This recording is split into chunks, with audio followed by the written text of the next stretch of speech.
মানে দর্শক, আলোর খোঁজে আরেকটা নতুন ভিডিওতে আপনাকে স্বাগত জানাই। আপনি যদি সিভিক ভলেন্টিয়ার্স, এনবিএফ, হোমগার্ড বা কনস্টেবল হয়ে থাকেন, আজকের ভিডিওটা শুধুমাত্র আপনাদের জন্য। কারণ একটা সবচেয়ে বড় গুরুত্বপূর্ণ আপডেট উঠে এসছে বা একটা সবচেয়ে বড় বিজ্ঞপ্তি জারি করা হয়েছে। সেখানে বলা হয়েছে আপনার কী আছে বিস্তারিত সমস্ত কিছুর গুরুত্বপূর্ণ এবং আপডেট নিউজ নিয়ে আজকের ভিডিওটা তৈরি করা হয়েছে। তাই আপনাদের সকলের কাছে অনুরোধ, ভিডিওটা প্রথম থেকে শেষ পর্যন্ত দেখবেন। আর আপনি যদি এখনও এই চ্যানেলে নতুন, দয়া করে চ্যানেলটা সাবস্ক্রাইব করে দেবেন। আপনারা সকলেই জানেন, আলোর খোঁজে ইউটিউব চ্যানেলটা সদা সর্বদা পুলিশ কর্মী, পুলিশ সহায়ক কর্মী, এই সমস্ত civic volunteers, village police, NVF, হোমগার্ডদের সমস্ত ইনফরমেশান, সঠিক ইনফরমেশান প্রোভাইড করে। তাই আপনি যদি একজন civic volunteers, village police, NVF, home guard হয়ে থাকেন, তাই আপনাদের কাছে রিকোয়েস্ট, দয়া করে ডিউটিরত অবস্থায় ইউনিফর্ম পরে কোনো প্রকার রিল ভিডিও বানাবেন না। কারণ 11টা ডিস্ট্রিক্টে নির্দেশিকা অলরেডি পাঠানো হয়েছে।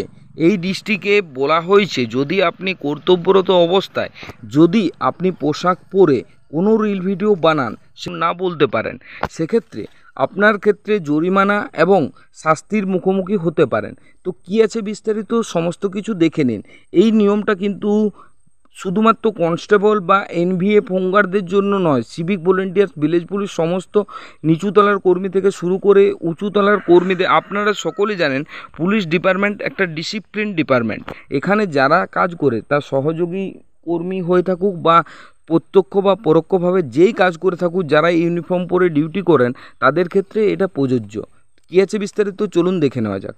জুড়ে পুলিশের একাংশ উর্দি পরে রিল ভিডিও বানাতে মত্ত, বিশেষ করে মহিলা পুলিশ কর্মীরা। এই পুলিশ কর্মীদের বিরুদ্ধে এবার শাস্তির খাড়া নেমে আসতে চলেছে। রাজ্য পুলিশের এক সূত্রে স্বীকার করেছে যে রাজ্যে কর্মরত একাধিক পুলিশ কর্মী সরকারি উর্দি ব্যবহার করে অনেকাংশ ক্ষেত্রে কর্মরত অবস্থায় দেদার রিল ভিডিও বানিয়ে সোশ্যাল মিডিয়ায় পোস্ট করছে।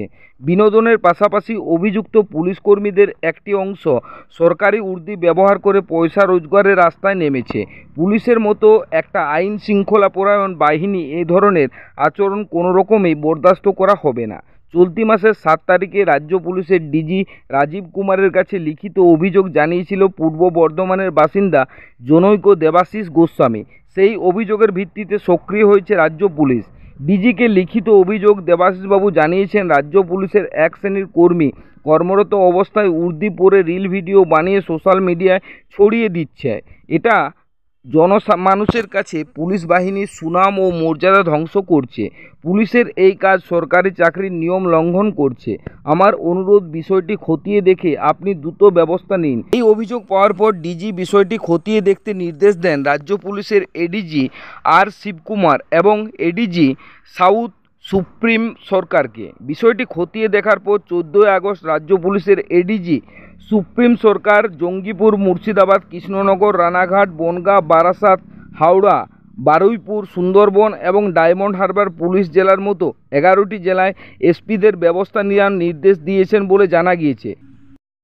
সূত্রের খবর, প্রথমে উর্দি ব্যবহার করে রিল ভিডিও বানায় অভ্যস্ত অভিযুক্ত পুলিশ কর্মীদের চিহ্নিত করে কারণ দর্শানোর নোটিশ ধারণ করা হবে। তাতে অভিযুক্ত সন্তোষজনক জবাব দিতে না পারলে আর্থিক জরিমানার পাশাপাশি তাদের উপর শাস্তির খাড়া নেমে আসতে পারে।